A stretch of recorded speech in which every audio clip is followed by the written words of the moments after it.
Welcome to the ISTEX workshop from Federal University of Rio de Janeiro.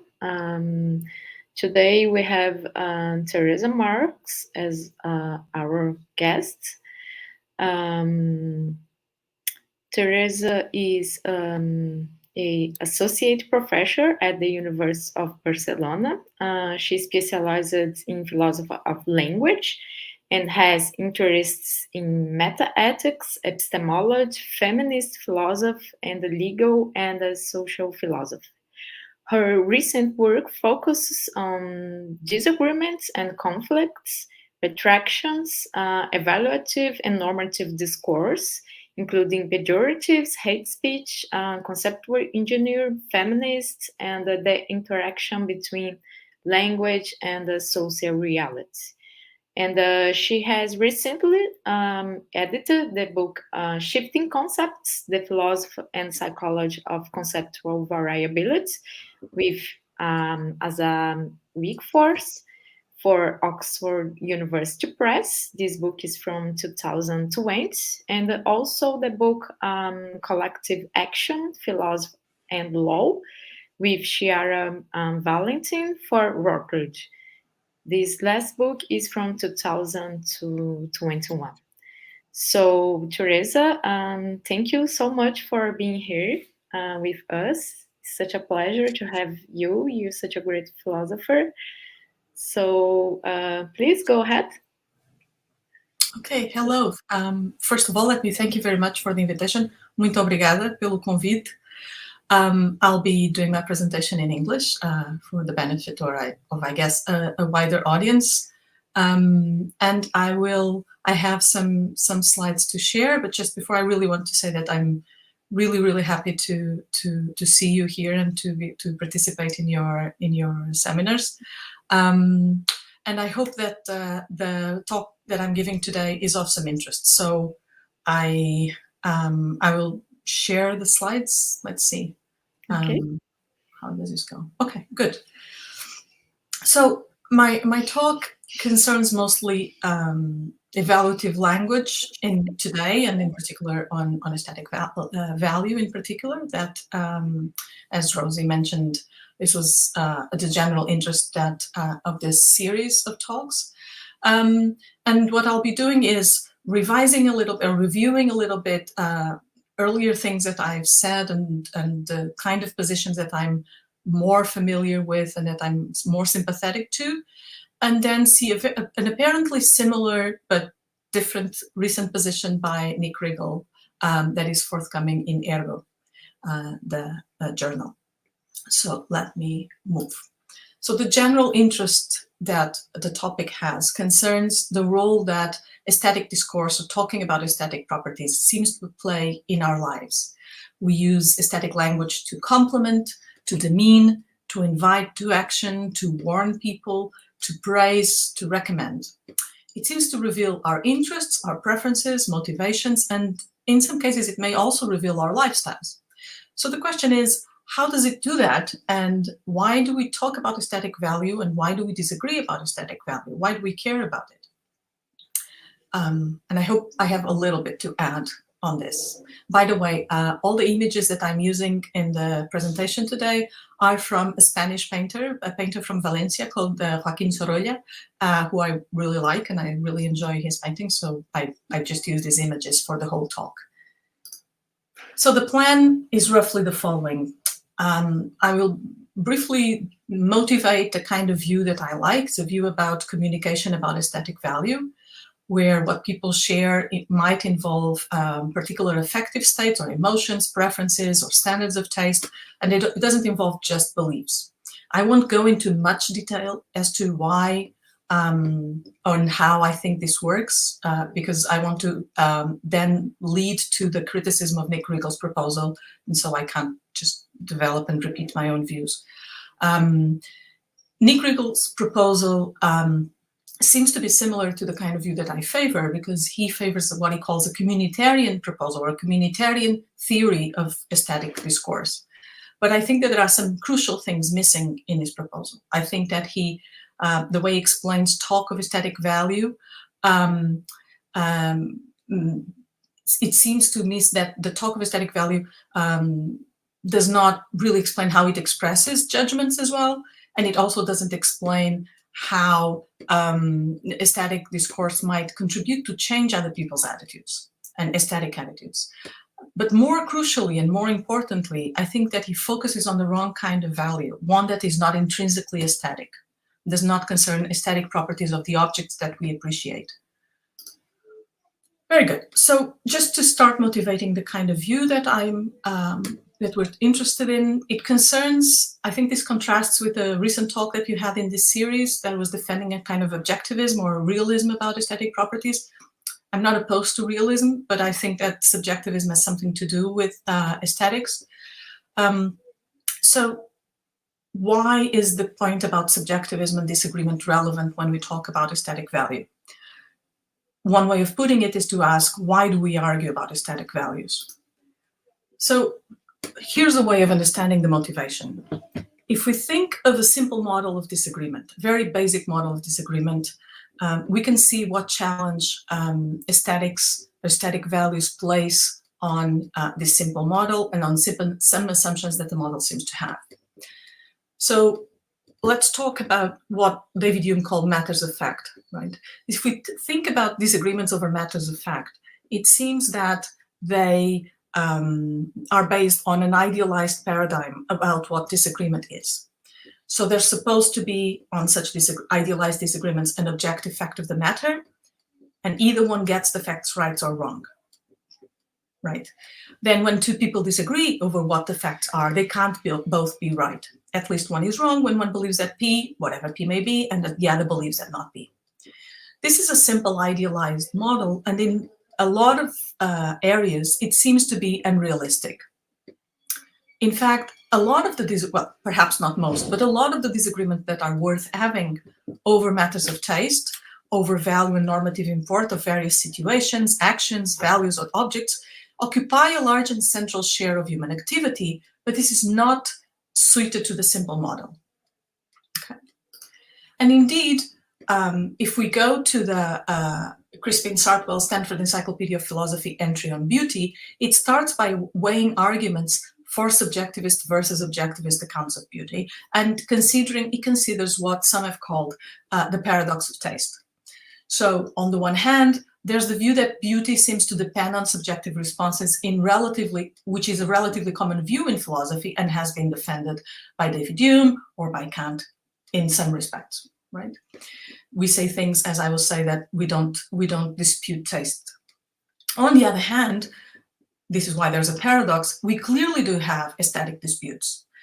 I think I'm not dreaming, but I'm pretty sure that I once read Oscar Wilde somewhere saying that taste is the only thing that is worth discussing. So this would be like the direct contradiction to the we shouldn't dispute tastes or tastes are not to be disputed claims. Unfortunately, I might have dreamt this. I don't know if this is true or not that Oscar Wilde said that. Anyway, in any case, any account of aesthetic language use should seek to explain why we engage in those disputes, given the strength that the apparent dependence of subjective responses on aesthetic evaluations and appreciations. Right. Indeed, some colleagues of mine I forgot to add their names in the references in the end. But anyways, this is Filippo Contesi, Enrico Teroni, Marta Camplacreu, and other colleagues here in Barcelona, or some no longer here in Barcelona.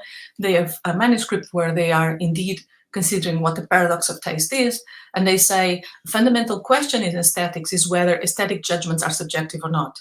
One of the major pieces of evidence to answer that question has traditionally been taken to be what the majority of people say and do concerning aesthetic matters. In particular, one major tension has been noticed. On the one hand, taste seems proverbially described as something subjectively valid. De gustis non disputandum est, chacun a son goût, sobre gustos no hay nada escrito, etc. And on the other hand, people seem to treat taste judgments as if they were not merely subjective. In particular, they engage in disputes, defer to experts, and discard certain views as absurd. Okay, so this is the paradox. On the other hand, it's not just that there is a paradox, there is an apparent puzzle of disagreement. So it seems that this tension between the subjective and the objective aspects of aesthetic judgment can be manifest in the following apparently occurring situations, that people can have intelligible aesthetic disagreements in spite of agreeing on all the low-level descriptive facts of a situation or of an object. For instance, all the low-level facts about, say, the color, composition, texture, etc. of a given work of art might be something that two art experts agree on, but they may still disagree over the aesthetic value or the beauty or a given property that the one says the object has and the other denies that the object has, in spite of the low-level agreement. Okay, so here's the question. Should we fear subjectivism? So in this article by Sartwell in the Stanford Encyclopedia of Philosophy on Beauty, for instance, he states the following. He states a fear that if beauty were entirely subjective, that is, if anything that anyone holds to be or experiences as beautiful is beautiful, as some have said, then, he says, it seems that the word beauty has no meaning, or that we are not communicating anything when we call something beautiful, except perhaps an approving personal attitude. Okay, if he were right, then subjectivism, as understood in this way, would entail that the aesthetic paradox would have no pull, would have no strength, right? Because we would only be expressing personal attitudes, and therefore it would be impossible to explain why people disagree and why they care about disputes, why they defer to experts, etc. Right? So real disagreement would be impossible. But I think that this is a mistaken interpretation of what perspective dependence means. I think that perspective dependence does not entail equal validity of any expression of appreciation or aesthetic judgment. So dependence on subjective perspectives doesn't entail that there are no aesthetic properties in the world. That is the first thing. It doesn't have to entail that. Some people have, in the past, interpreted it that way. Moreover, if beauty is subjective in whatever sense we're meaning by subjective, it's still not clear. Let's say that what this means is that beauty in some way is a response-dependent property. It depends on people's responses to objects and features of objects or of situations or of people. Then it won't follow that all judgment, any judgment that something is beautiful, has the same validity as any other judgment. And therefore, it also does not mean that the word beauty has no meaning. So, among other things, I think that contextualist semantics can ease some of these worries, and I'll briefly tell you a little bit about this. So there's been more or less recent research in philosophy of language and semantics and in linguistics about certain lexical and semantic features that aesthetic predicates for aesthetic properties may have, that are features that other common words in language also have. So for instance, Louise McNally and Isidora Stoyanovich and Sheni Liao, Adam Esky and Louise McNally in another paper, they've argued that there are features of evaluative adjectives or predicates and that support the common context-dependent treatment of them, including terms like beautiful. So these are features that those predicates have. In particular, they seem to display some kinds of relativity. What does this mean? It's nothing to panic about. So it's, for instance, relativity to a degree standard. This is something in common with that some other words also have. So for instance, the predicate or the adjective tall is relative to a degree standard. People are taller than others, and this is something that is measurable. We can compare that to someone being taller than someone else is something that can be compared. There's also seem to be relativity to a perspective. Someone can be tall for some purposes, or something can be beautiful for certain standards of taste, or for certain cultures or certain traditions, and not for others. Moreover, there seems to be a level of multidimensionality.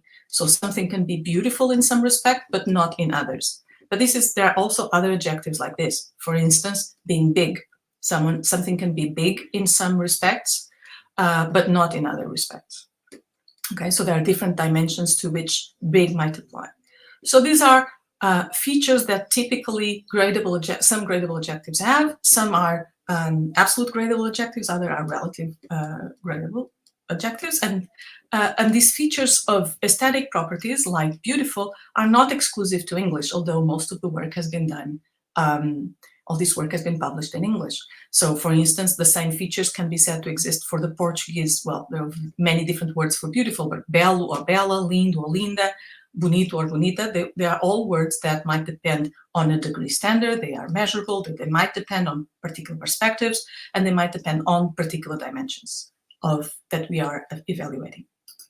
Okay, so these features that aesthetic adjectives have can help to explain some part of the apparent puzzle of disagreement. So this persistence of aesthetic disagreements can be driven by different aesthetic perspectives, for instance, that people don't realize that they are not assessing something from the same point of view, with respect to the same relevant standards of aesthetic standards, for instance. People may negotiate what are the relevant degrees of beauty or what is the relevant threshold for something to count as beautiful for certain purposes. And people may disagree or not be aware that they are focusing on different dimensions of an object to which they might apply or not apply beauty, the predicate being beautiful. So this is part of the explanation, might be part of the explanation of the persistency of these disputes. And indeed, there's a philosopher called Timothy Sandel who has a rather radical proposal about the aesthetic disputes and aesthetic adjectives and the role that what he calls metalinguistic negotiations play in these disputes. So many of these negotiations, that is deciding what is the relevant standard of taste, for instance, or the relative aesthetic standard, deciding what is the threshold for something to count as beautiful. These are things that are not discussions about the object and its properties, but are discussions about how to make it more precise, how to interpret the predicate in a context. And therefore, there's metalinguistic discussions or negotiations. So he thinks that this apparent complexity and resilience of aesthetic disputes can be explained as metalinguistic negotiations about these various multiple contextual linguistic parameters that are involved in these kinds of predicates. And it will depend on current purposes of a given conversation. Now, I've argued that there are limits to this explanation. I think that although these metalinguistic negotiations exist, and often they're important, and sometimes people do make mistakes and misunderstand each other because they don't realize that they're talking cross purposes, focusing only on current purposes of a city conversation by itself might ignore the right kind of reasons for an aesthetic judgment. That is, it might ignore that there might be resilient aesthetic disputes nonetheless. So, and in fact, there are cases in which we could imagine that someone might make a particular aesthetic claim about saying, well, here in Europe, we just had like the Eurovision Song Contest last Saturday. I don't suppose that in Brazil you have followed it. A lot of people in Europe don't follow it. But suppose a situation of the following kind. Suppose that there is a particular song that is a very beautiful song that many people consider to be a very beautiful song, but there's a contender for the best song in the Eurovision Song Contest. And the juries from the country that has this other contender, because they don't want this very beautiful song to be a competitor, a direct competitor, they decide that for their purposes of their decision-making process, they want to give their highest score for the most beautiful song to a country that has no chance, to a song that has no chance of winning. So in situations like this, the purposes of the conversation could, if we ignore aesthetic considerations, can include whatever is instrumental to this country being closer to winning best song, right? But this would not be excluded by the metalinguistic kind of debates that Sandel is here making. What I think is wrong with this is that it would still not be the best song. They might have voted for that. It might serve the purposes of the conversation, but that the song in question that they decided was the best song, that served their purposes perfectly well, doesn't have any relevant or doesn't have the best aesthetic features even considering that aesthetic features for an Eurovision Song Contest, which is the relevant standard that we're operating with here. So this is basically, in a nutshell, my argument against doing away completely with aesthetic evaluations. So, as you've heard me say just now about aesthetic evaluations, I've just said that there are intrinsic properties that the songs in question have, even though we're talking about beautiful for the Eurovision Song Contest, even though we are trying to decide that there's a threshold and that we're only considering songs that pass that threshold and they are sufficiently beautiful, but that some are still better than others in some respects or other. This seems to be talking about properties that the objects themselves, in this case, songs, might have or might display. So, as I was saying a little while ago, subjectivism might, I'm sorry, it's a bit hot here because summer is about to start, and so I open and close the window depending on the temperature. Sorry about that. So as I was saying, so subjectivism, in a certain sense, that is, admitting that some aesthetic properties are response dependent, is compatible with the existence of aesthetic properties of a kind, if these are response dependent or dispositional properties. Okay. So and this is also compatible with there being wrong or mistaken aesthetic evaluations, that people might make mistakes. Okay. What's involved in those responses, I don't have the time here, and this is not what I'll be doing in this paper, but I'm presuming that when we talk about dispositional properties, they might involve effects, they might involve conative dispositions, or particular sentiments, or certain affective responses, etc., preferences, etc. Okay, maybe desire-like states, but I don't want to settle on this here. What I want to settle in is that, what I want to presume is right, is that these particular different kinds of responses, aesthetic responses that we might have to objects, they can be more or less apt or fitting. Okay. So saying this is compatible with the existence of experts or specialists or people who are better trained or who are more talented or more gifted to appreciate certain things, people who are better at discriminating certain other things. It's compatible with there being different groups of evaluators that might determine different response-dependent aesthetic properties that might be incommensurable as well. Okay. So, and indeed, I've just mentioned some of my earlier work. So I've tried to defend a kind of Lewisian view, dispositional view of aesthetic properties, that where basically aesthetic properties would be like dispositional properties that relate the bearers of aesthetic properties to responses and subjects of certain kinds under certain circumstances.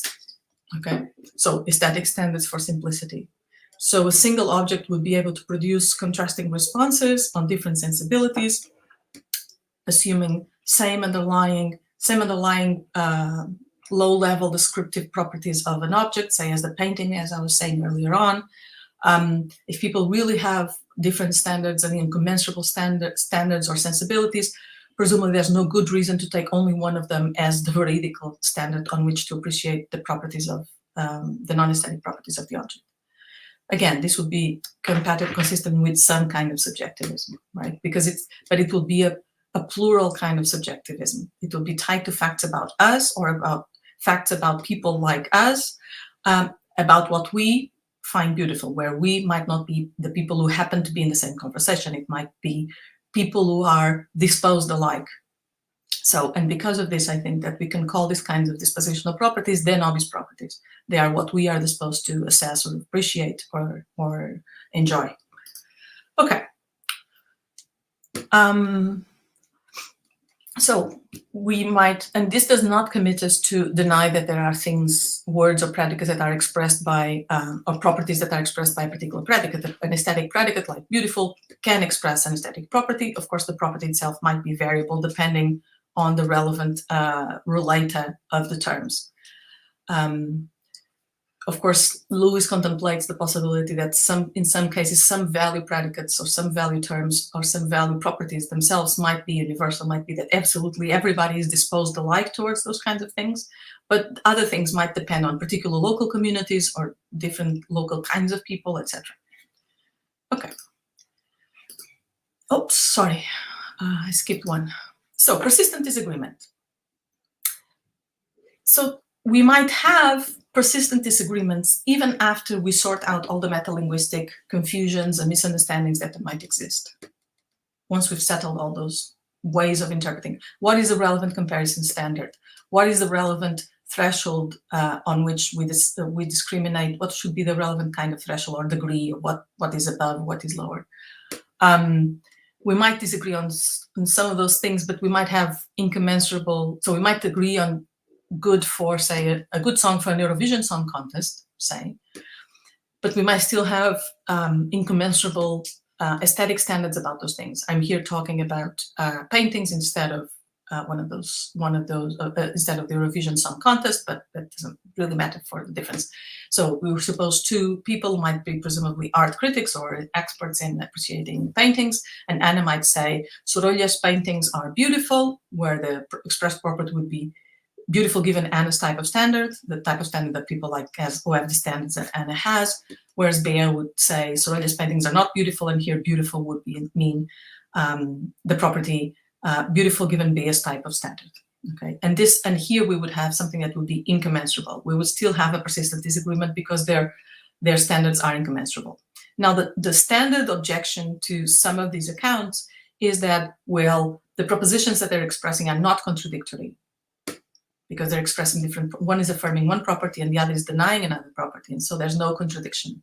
So how can you explain that there is still a persistence in disagreement that is not explained by any other features, but, and now you're saying that there's this proposition that they're expressing that are different, that where the property at stake is different, and so there's no contradiction there. There doesn't seem to be a basis for disagreement.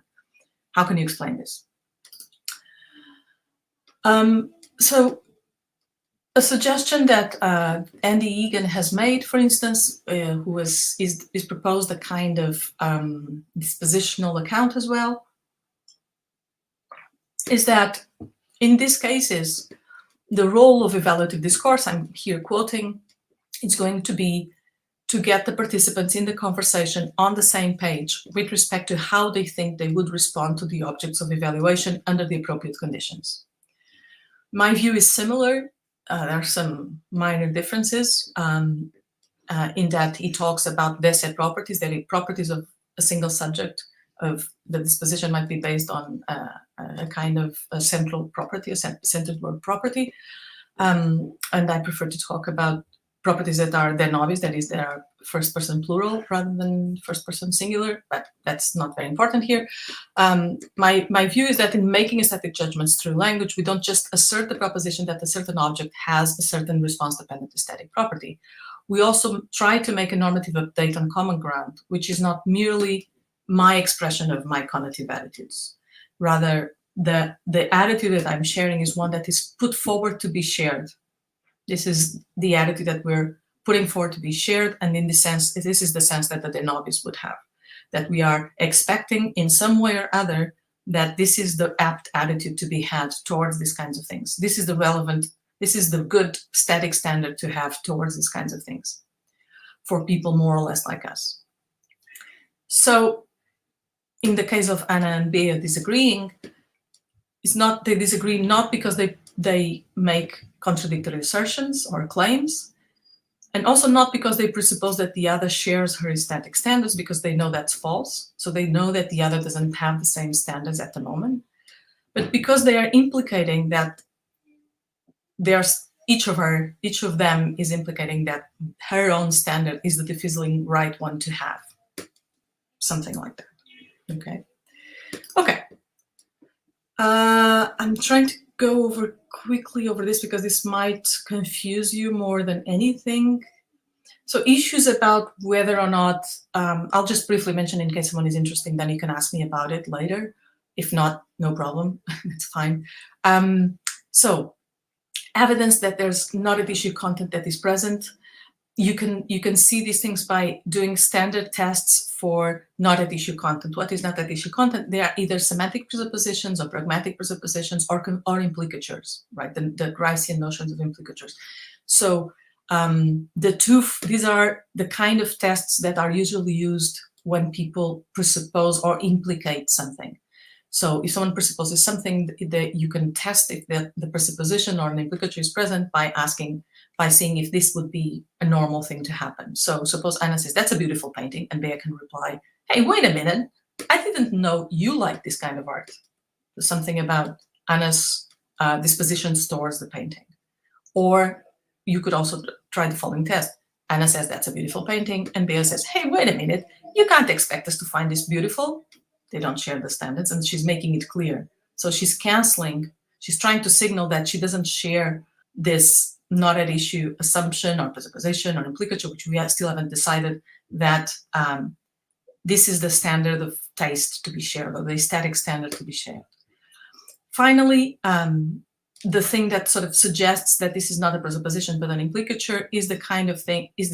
So presuppositions usually cannot be, it's not usually felicitous to reinforce a presupposition that has already been accepted into common ground.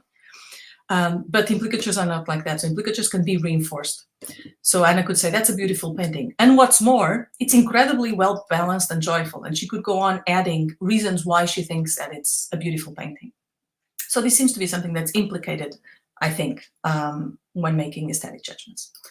Okay, so we arrive at Nick Riggle's communitarian theory. And what he wants to say is, in a nutshell, really, that what is going on is not that we expect convergence on aesthetic standards or perspectives or ways of responding to aesthetic properties and features, but that we harmonize or vibe with others. Sorry, there's a cat here. Go on.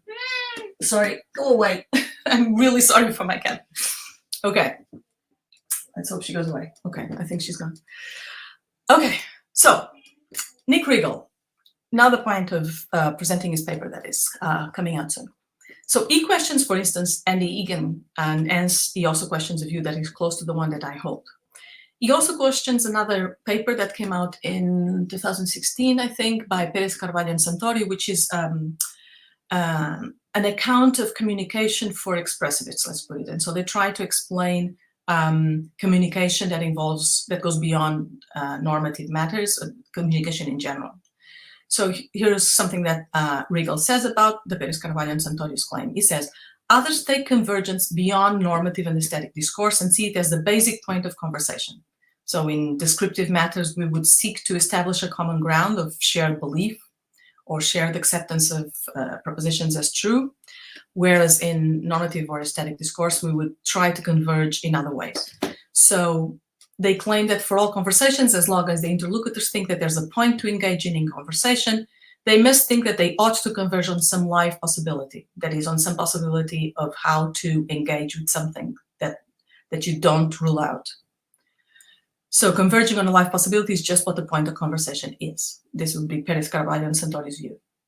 So as they say, how they define convergence, it would be the following. When we speak with each other, in this case, for the aesthetic case, about aesthetic value, we presuppose that there's a unique normative standard on which our attitudes ought to converge. Okay. Riggle thinks that this is wrong. I'm also critical, but for different reasons. He said, I argue that convergence is wrong, and therefore so are the aesthetic, metanormative, and linguistic theories that emphasize it.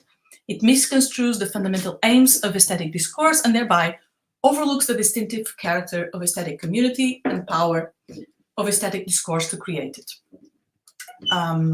So instead of convergence, he proposes community, which is defined as follows. When we speak with each other about aesthetic value, we presuppose that we ought to achieve a state of mutual valuing of individuality. Now, I have issues with the mutual valuing of individuality, as you will see in my criticism of Riggle's proposal. So here we go. My way of characterizing was what was it? How did he say? The interpersonal valuing among individuals, or the state of mutual valuing of individuality. To me, this sounds very Californian. It sounds like, I don't know, I just place someone with a kind of values. So as, again, to cite Riggle, he says, the result of successful aesthetic conversation is a state of mutual interpersonal valuing among individuals, grounded in their joint aesthetic engagement. Individuals reach this state when they harmonize, or as I prefer, when they vibe, whatever that may mean. While sharing sensibility is often sufficient for vibing, it's not necessary. Philosophers thus tend to mistake the good of harmonizing individuality with the good of shared sensibility.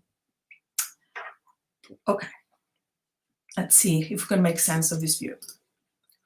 So, what is this challenge to convergence, which was this other view? So, this says, suppose that I say this painting is beautiful, that is, this object has a particular aesthetic property. Here's Riggle's argument. He says, either convergence governs the conversation or it does not. If it does, then specifying how the addressee ought to engage with this object, the painting say, is redundant, because they already presuppose that they ought to converge. So all the directive has to do is direct the addressee to aesthetically engage. But if convergence doesn't govern the conversation, then there's no presumption that the interlocutors ought to agree on the object's aesthetic character. And so a directive to engage with the aesthetic character, as the speaker does, is out of place unless the context enjoins it.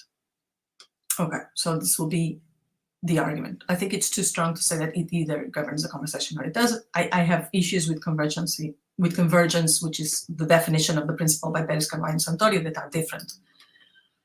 So I think that recognizing problems with convergence is compatible with rejecting communitarianism. So we should reject both. So I think that what Egan characterizes is not the same kind of convergence as Pérez Carvalho and Santorio propose. And indeed, I've argued against Pérez Carvalho and Santorio. So what I've argued is that they can establish at best that it can be common ground, so that we can all suppose and we can all accept that it's true that each person in a conversation doesn't rule out some particular aesthetic standard or other. But this was something that we already had. We already knew that Anna and Bea have each their own aesthetic standard. But they cannot prove, and this is a bit complicated, but I won't go over it now, but you can't prove that participants in a conversation should converge on some single standard in that conversation. In any case, there are more serious challenges to Riggle's communitarian approach, I think, than to Pérez Carvalho and Santorio's. So the main problem, I think, recall that when he states his view, he says that there is a presupposition, right? There's something that people presuppose. What that means is that people take for granted or believe it's true. It's part of what they take as common knowledge, that we ought to achieve a state of mutual, I take this means positive, valuing of individuality. And the problem is that this presupposition, I think, is neither necessary nor sufficient for a successful or felicitous aesthetic discourse situation to occur. Here's an example. Not necessary, okay? You can have two art critics who are indifferent to each other, personalities or individualities. They couldn't care less about each other's individualities. Or even they despise each other's individualities. They really do not stand each other. However, they agree about the aesthetic value of a painting, and one can persuade the other of the aesthetic value of a painting. Okay, so it's not necessary for there to be a felicitous, successful exchange and persuasion involving aesthetic matters, that people value the mutual individuality. Okay, I think. It's also not sufficient. So suppose the opposite. Suppose you have two best friends, right? Again, the presupposition is that we ought to achieve a state of mutual valuing of individuality. I think this is not sufficient for an aesthetic discourse situation to go through felicitously, to be successful. So suppose you have two best friends, they adore each other's individualities, whatever that might mean. But they agree to disagree over the aesthetic value of spending the day at the beach. One of them thinks that this is the most beautiful thing you can do on a Sunday, and the other can't stand the beach, can't stand the wind, can't stand the sand. But she occasionally endures those days with resignation for the sake of being in her friend's company. So it doesn't seem to be sufficient either. Okay, it's not sufficient that you might value each other's individuality and you don't care about, you don't share an aesthetic judgment. Now, Riggle would have a response for this, because indeed he would say that I'm wrong in the way I'm interpreting this argument against the sufficiency condition of this presupposition. He would say that the presupposition would be true, that both friends presuppose that they ought to appreciate each other's individuality, as I said, even though they don't agree about the aesthetic merits of they spend at the beach. And this would be what he calls a verdict disagreement. And in fact, he contemplates this possibility, but I think he makes a wrong diagnosis about what goes on in this verdict disagreement. He says, we disagree on an object's aesthetic character. You see it as being A, that is, it's being a beautiful thing to spend the day at the beach, and for some aesthetic predicate, and I see it as not being that. Suppose I don't like to spend the day at the beach. And I think it's hard. Everything is horrible. It's hot, it's sunny, too hot, too sunny, too windy, too much sand. So we discuss, we see that we don't converge, and we come to value each other's aesthetic perspective, whatever that may mean. Both of us suspend belief about or don't care whether the other is mistaken. Now, this I don't agree with. And in fact, I've had many occasions of this kind where I don't agree with a friend on a particular kind of things. We might agree to disagree, but I still think that he or she is wrong. Like, you're wrong. You fail to appreciate that this is really an amazing thing. So I don't think that this is a right verdict. So I think that by making different aesthetic claims, the friends would still generate non-obligatory reasons. But this is what it says. It says that by making, sorry, I was confused. By making different aesthetic claims, the friends still generate non-obligatory pro tanto reasons to engage in ways that depend on the speaker's attention to the addressee's discretionary valuing. But I agree with Riggle's diagnosis. They may agree to disagree, but still think and care that the other is mistaken.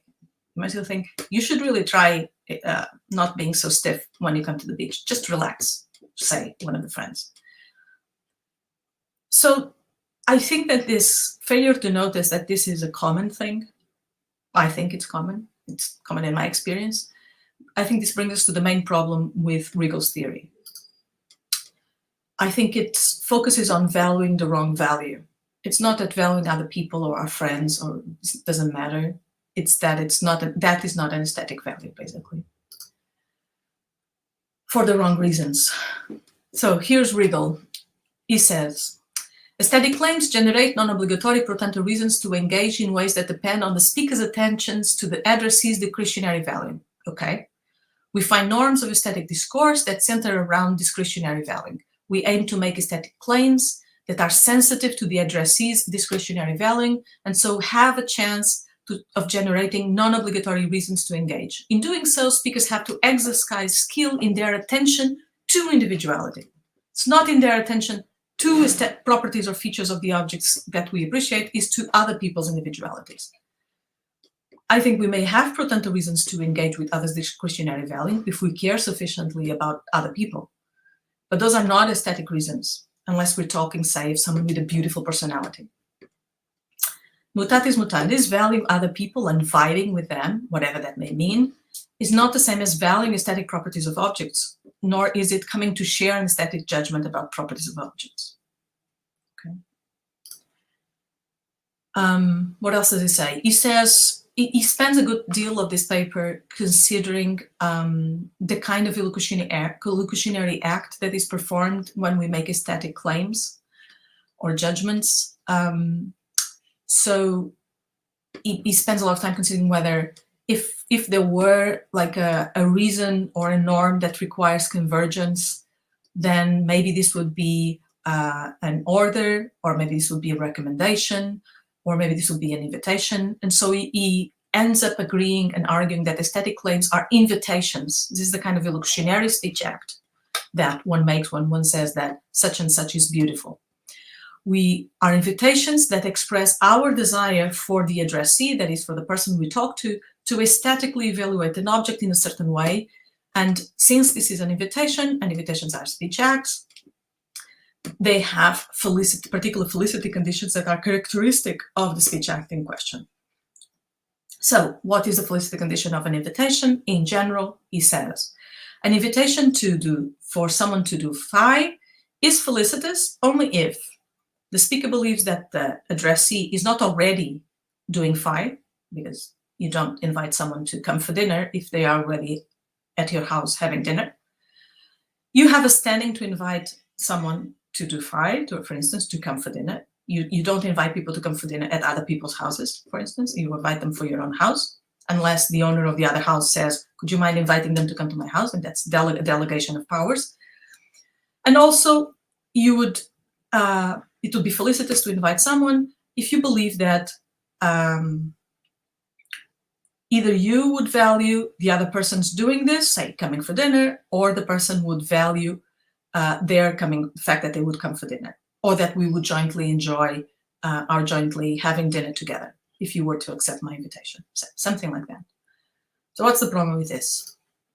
Problem with invitations. Again, it divorces aesthetic claims from communicable aesthetic judgments. And it would entail that an aesthetic claim would be infelicitous if the alleged invitation it issues by saying that something is beautiful doesn't meet the stated felicity conditions. So here's an example. Suppose that my best friend and I are equal fans of Japanese food. We love Japanese food. Well, I do at least. And suppose there's a friend that likes it as much as I do. We go to the best Japanese restaurant in town. And when our favorite type of nigiri arrives, which is also always the last thing we order in our meal, we both say, oh my God, this is the most beautiful nigiri ever. This is just gorgeous and delicious and fantastic. All superlative qualifications of the food, which we both make equally. So what's the problem with the invitation account?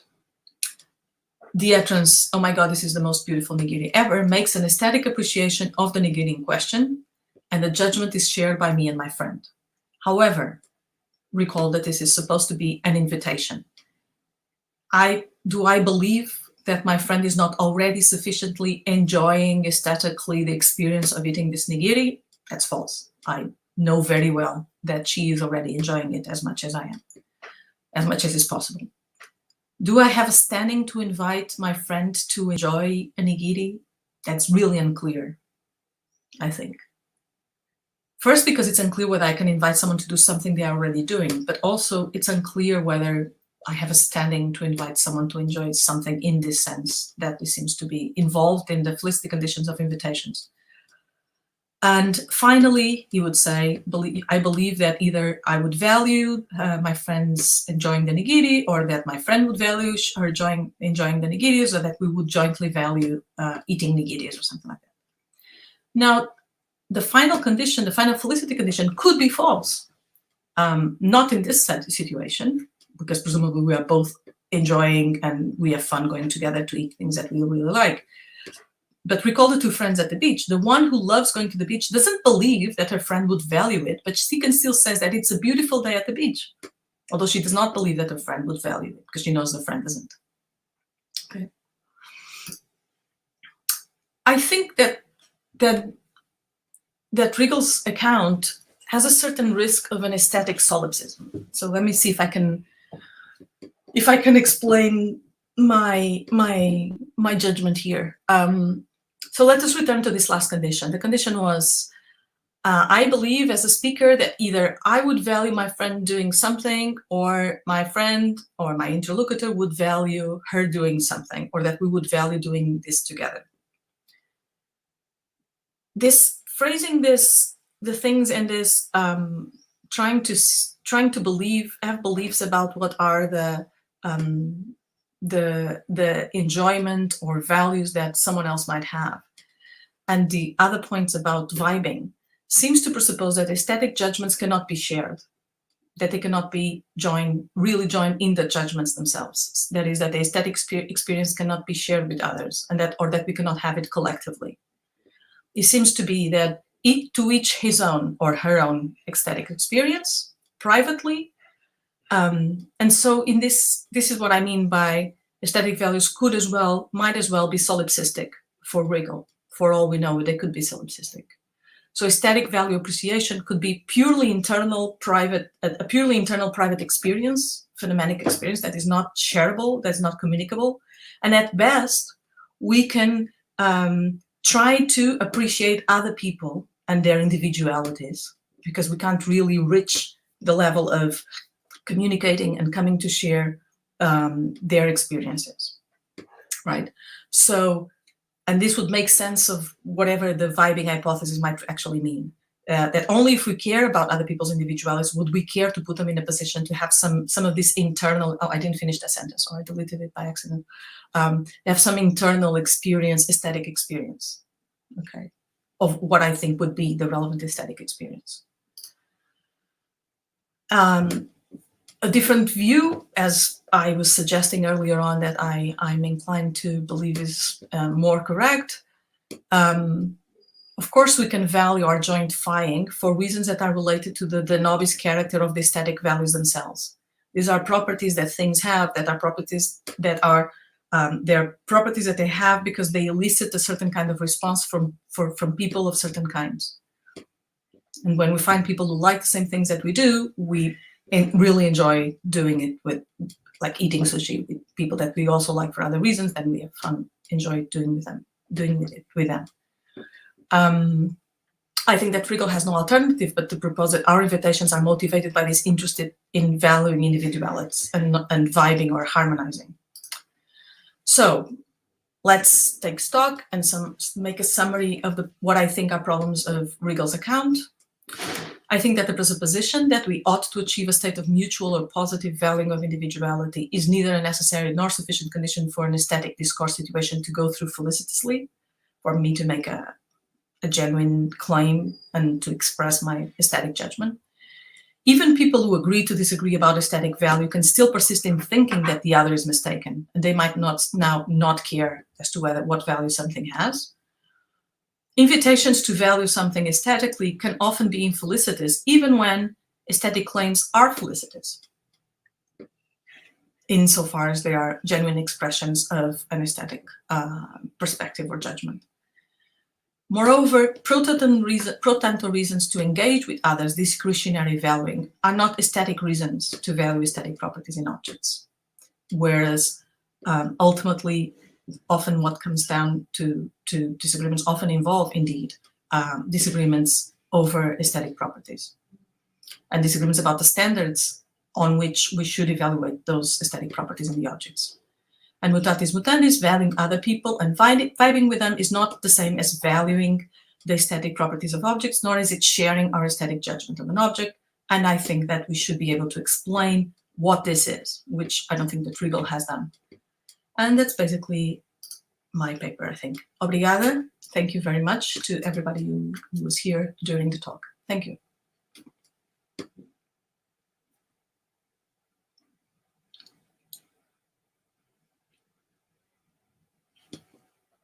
Não escuto. I'm sorry. Thank you so much for the talking, Teresa. It was just wonderful. So now we are open to questions. Let me see. Okay. So Alexandra has a question. Well, I think anyone can read that. So can you respond that, please, Teresa? Is this the full question? Let me so from a professional photographer's perspective, there's no matter the subject. He or she will try to produce the best and most beautiful possible photo. So what was the question earlier on? So it was about what the effective response versus what the standard is? Yes, the question is from a professional photographer's perspective, the first question. There is no matter the subject, or there is no matter the subject. He or she will try to produce the best or most beautiful photo. Mm-hmm. Yes. So this is, I think I understood what the question was. So there are questions about whether certain aspects that might, for instance, involve some moral concerns or moral considerations should interfere in, strictly speaking, aesthetic features of a particular object. And so this is precisely the kind of case that illustrates one of the features that I indicated earlier on about the various aspects in which aesthetic predicates might be context dependent. One of them is multidimensionality. So some object, say a picture taken by a professional photographer, or say a car crash, or there are pictures of people killed in war situations, or people being executed. Some of them are very famous, and we've all seen them all. These kinds of situations might be, from the strict point of view of composition of the image, might count as beautiful images, but you might not want to say that they are beautiful on other dimensions because of other considerations, and perhaps moral considerations or lack of respect for the victim, etc., might be reasons that would lead us to say that on another level, this is not a beautiful object. I hope that answers the question. I think as far as I understood what the question was, I think I've answered it. Okay, thank you so much, Teresa. Yes, yeah, it's a big question.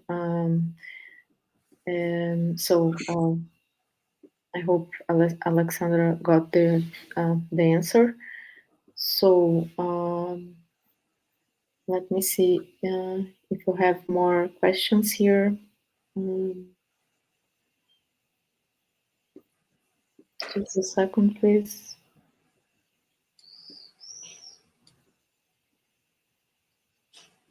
So me myself, I have a question about the language. My question specifically is about how we should treat the aesthetic sentence. I mean, a question, a sentence like this painting is beautiful, or this painting is wonderful. Actually, it shouldn't be read at face value, right? So, in general, part of the point that I was making by making this analogy with other gradable adjectives is that it would be the same as saying, so in some respect, but not others. If we say this person is tall, there's a meaning to the word, but part of the meaning of tall or something is far, part of the meaning of that word is that it requires certain things from the context in which it's used, right? So if beautiful seems to have all these features that are similar, that are the same, some of the same features, not all, but some of the same features that, or the other way around, beautiful has other features that regular gradable adjectives don't have, because they're not all necessarily evaluated in the sense that beautiful might be. But it's the same, in a certain sense, it's the same kind of thing. So when we make an assessment of a painting being beautiful, we are taking into account certain aspects that perhaps are not completely explicit in our heads, so not always, like the same thing, oh, this is such a tall child, and then you say, oh, does that mean that they can go play for NBA? It's like, no, I didn't mean tall in that sense. Right? Sometimes only when you're confronted with a question about in what sense did you mean that this is beautiful, can you make it more precise or explain in what sense did you mean that the child is tall? It's like, well, she's the tallest in her class, for instance. In the sense of beautiful, it's like, well, for this kind of impressionistic or neorealist or, I don't know, expressivist painting, it counts as a beautiful painting, given the standards at stake and given comparisons that you can make with other paintings of the same kind. So there might be a range of things that are possible to determine on the particular situation in which you're making the statement that this painting is beautiful, right? So I take it that this is what you mean by face value, right? I mean, it's not as if it's like we're saying the snow is white and that's just one thing that well, on assumption, that's just one thing that you're saying when you say the snow is white, right? Some things are not, some properties don't depend on context to be interpreted. Some predicates or adjectives, well, some people would dispute that, but in general, most people would say that some adjective, not everything depends on context to be interpreted, right? But beautiful doesn't seem to be one of those cases. It depends on the situations in which you make a judgment or you make a call or make a statement.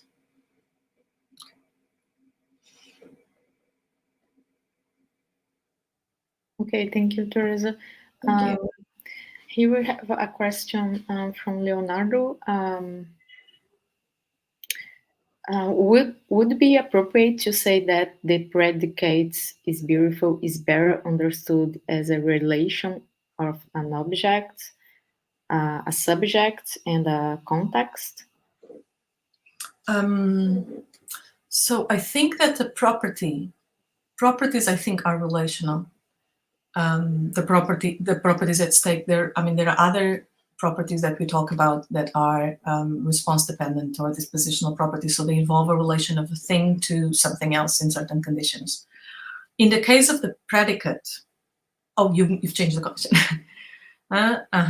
Okay. So those are the conditions in which it would be appropriate. So the conditions in which we decide whether the predicate applies. So I think in that sense, you could say that it's one of the things that I had also earlier on in the slides, but that it might be relative to a degree standard, it might be measurable, it depends on where you're going to draw the line on a given threshold. So say for an art exhibit in a primary school, an art exhibit of children's paintings in a primary school, some painting might be really beautiful, but then for, say, the Met Gallery or for the National Gallery in London or whatever the museum might be, or the Louvre, you might not think that that painting is, for those standards, it might not count as beautiful. So the comparison class, but also the threshold of what it has to be to count as beautiful might change. So in this sense, the predicate is relative, but it doesn't mean that when you say this is beautiful, what you're saying is the equivalent, so literally equivalent to this is beautiful for this standard of taste given this measure, because we don't say that. So we don't say these things explicitly.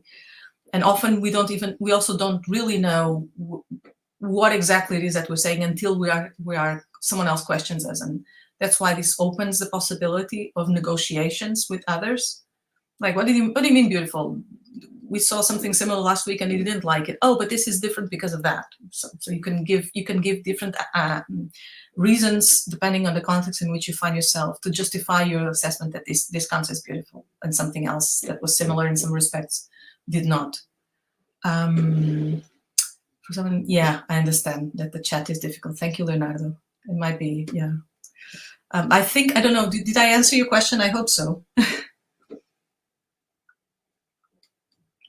Yeah, I hope so. Let's see if Leonardo says something else. Okay. Thank you, Teresa. No, I think. Okay. You have anything else to say right now? No. Yeah. He said thanks. Yeah, good. Yeah, so Luisa now have a question. Doesn't this interpretation of builds as being context dependent into the concept a bit? It seems some concepts are very independent of how knowledgeable the people using them are. Like right. Yeah. Good. So I didn't say that aspects about context dependence depend on people's, precisely, that was one of the things I was trying to say in replying to Leonardo, and perhaps it wasn't clear. I wasn't saying that it depends on how well someone is or how knowledgeable or how much expertise they might have. There might be such a thing as beauty according to certain people's expertise. But I mean, a 2-year-old child responds to beauty and is not particularly knowledgeable. They just respond to features that they recognize in a particular face or a particular music or a particular landscape. Okay.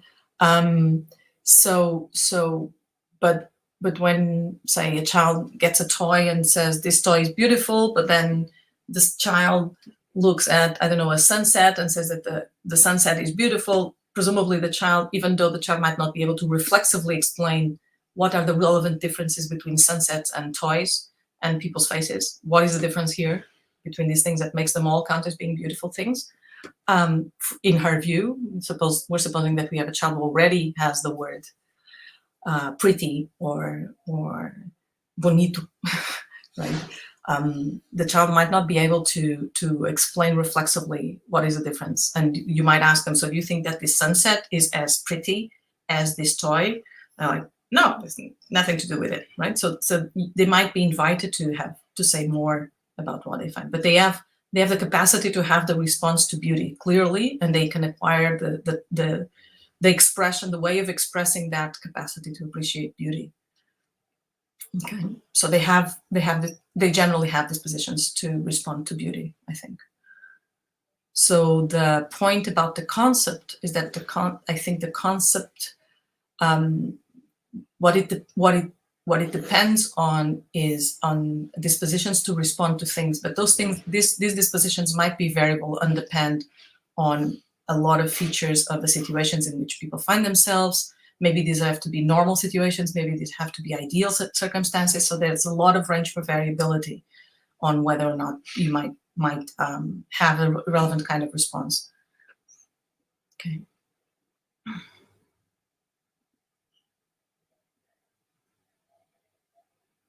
Sure. I think that's consistent with what I'm saying.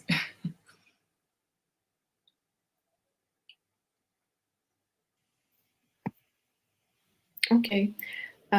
So Teresa, would you mind if I read again the question from Alexander, because I'm not sure. Okay. The whole question. Okay. Yes. So I have a question about affective response versus personal standards. So consider the situation in which a press photograph take a picture of a terrible car crash. Is it okay until now? Mm-hmm. So very often those kinds of photos are published prominently in the newspapers. Mm-hmm. Now, from a professional photographer's perspective, there is no matter the subject, he or she will try to produce the best or most beautiful possible photo. So, to what extent can you accept that photo beautiful? Could you find beautiful even if a relative to us were a victim? Mm-hmm. So you're asking if we could find beauty even if a relative of ours was a victim. So I take it that this is relevant in connection to the first part of the question about effective response, that presumably you would have a negative effective response to this picture if it was a picture of a relative of yours. I guess that's what you're asking. But it could still be from the point of view of the photographer, it could still be a beautiful photograph. Is that the point? I suppose it is. Yes, I suppose it is. But do correct me if I'm wrong, if I didn't understand what the question was. Well, I understood the same. Okay. So if that is, so okay. So if that's the question, so the effective response that something that a given image might elicit from someone seeing a picture of a relative or someone you know, might be one that is not a response to aesthetic features of the picture, of the image. So they're not responses to, say, composition, color, etc. of the picture. They're responses to the recognition of someone who is a relative of yours in a car crash, say, or in an accident. And that is disturbing for you because it's someone who's a relative to you, of yours. But when I talk of effective, the relevant kind of dispositions that might involve effective responses, they are rather the kind of responses that we tend to have to aesthetic features like color, composition, etc. Not necessarily.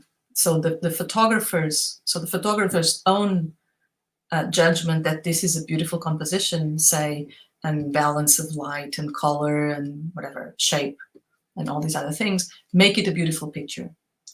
So on strictly speaking, strictly aesthetic aspects of the image that have to do with the properties of not subject matter, but shape, composition, color, light, etc. Those features are the ones that might elicit the effective response of finding it well balanced or pleasing or whatever. Right? And so this is one of the dimensions that on which we might judge something as beautiful, those that respond directly to properties, to some properties of the object. Now, you might think that the subject matter might be such that for either personal reasons, and as I was saying before, perhaps for moral reasons, you might think that this is not the kind of thing that should be published because it, I don't know, is an infringement on someone's privacy, it's a lack of respect for family members. So for other reasons, you might think that these are not as beautiful pictures as others could be, right? But this is a matter for disagreement. But then, in any case, your effective response, presumably it was yours, but it could be mine. It could be my response to seeing a family member or a relative in a car crash in a picture that might be, I don't know, win some award for best photography.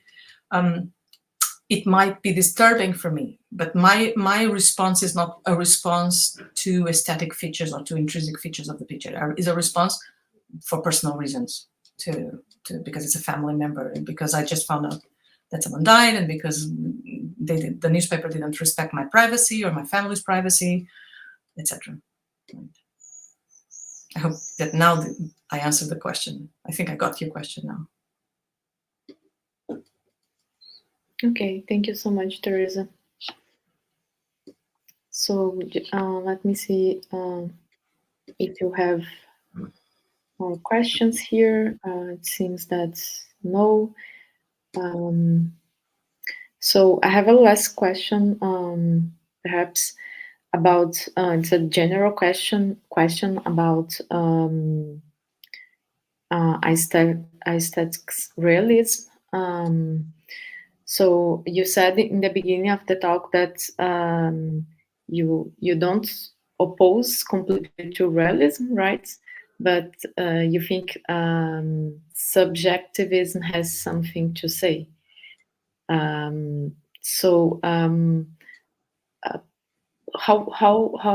plausible you think realism is?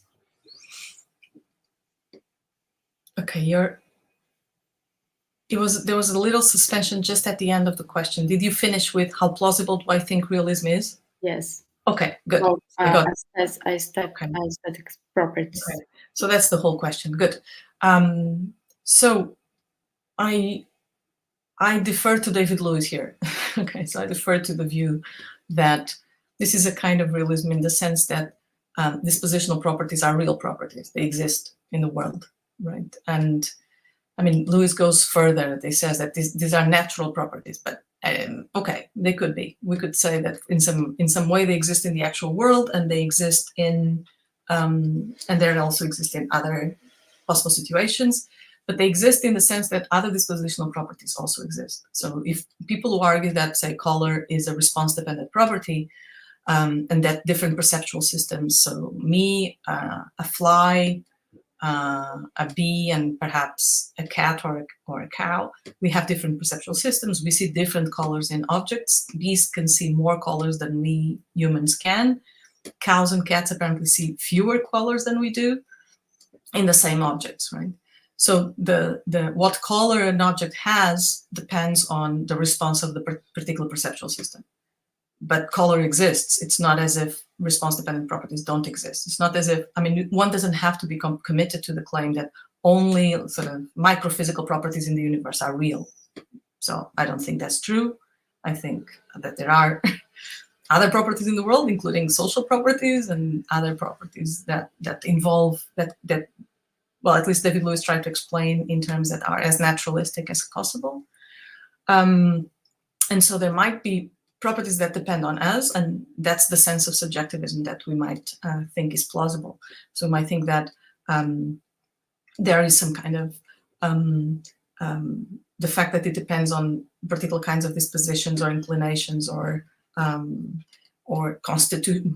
aesthetic constitutions or sensibilities that there might exist in the world. So there will be different kinds of possible aesthetic responses elicited by the same object, say, in the world, given its actual features. But that kind of response dependence is compatible with that. I mean, that response dependence is real.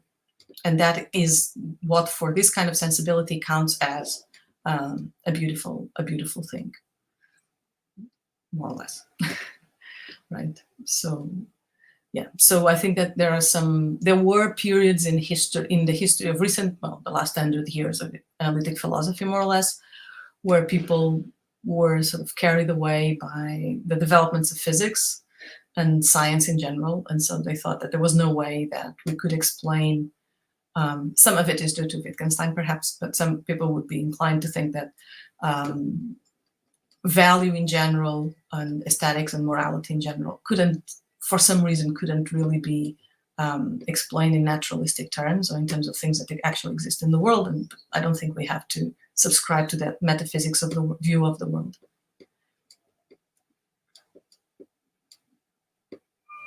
Okay, thank you so much, Teresa. And do you think there is a difference between, in this respect, I mean, in being independent or independent of human beings? There is a difference between moral values and aesthetic values. I mean, it's plausible, as I understood from you, it's plausible to think that if there were no human beings in the whole universe, we still can say that could say that things are beautiful, or I mean, you don't think so? I don't know. I mean, there's a way that we can try to construct this as saying that some things would still be beautiful even if we didn't exist.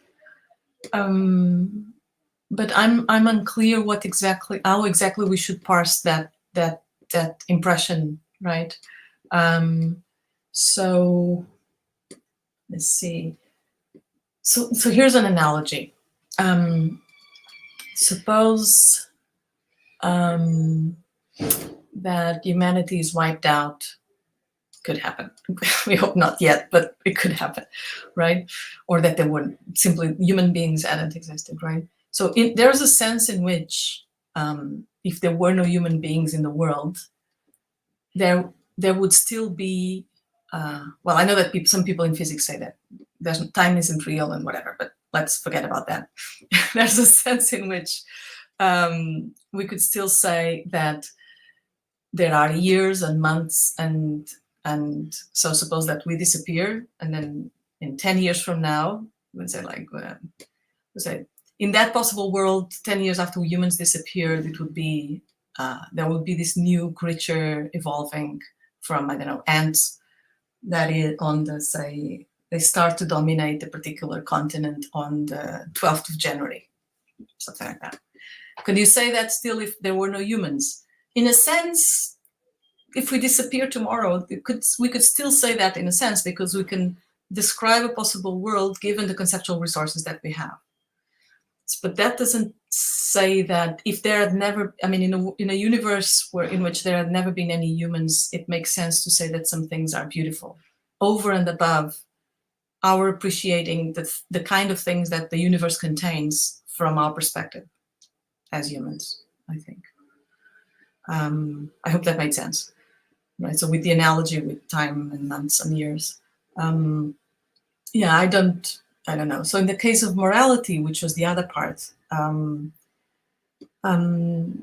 there's a huge there's a considerable literature. So because there are people, precisely like David Lewis, who tries to have sort of this general feature about what value is, which is a very general thing, and then he applies this across the board. And indeed, in metaethics, we study David Lewis' paper in talking about morality, not just about questions of taste. But some people sort of take issue with that. And I think one of the things that people take issue with is the possibility, well, but Lewis leaves it open, is the possibility of non-absolute moral judgments. Right? So, but he contemplates the possibility that moral properties might be things that absolutely everybody should judge as such, or would judge under ideal conditions as such as applying, or would those things that we would all value. And then, but there's some room for disagreement. There are considerable disagreements in contemporary metaethics issues about the nature of morality and how it's different from other value domains, if it is. And one of them is precisely that there are much more substantial and robust disagreements in ethics, and people are less inclined to say that, okay, let's agree to disagree, or we don't dispute about taste. And people don't say we don't dispute about ethics. They do dispute about ethics in some very substantial ways. And so there's something about the importance of the topic that might be motivating that, the difference between, presumed difference. But these are additional complications. Yes, that's true. And I don't have a clear answer for this because I'm unclear myself about where to go with the difference between the moral case and the aesthetic case. Then it's a good question. Okay. Thank you so much, Teresa, for answers. So as we don't have any more questions, I think we can finish here. And I'd like to thank you again. I'd like to thank you, both of you, for inviting me. It was very nice to be able to, well, I hadn't met you before, to meet you also. And thanks everybody else for the questions. Okay, thank you, Teresa. It's always so good to listen to you. You're such a great philosopher. Thank you. You're very kind. Obrigada. Bye-bye. Bye-bye.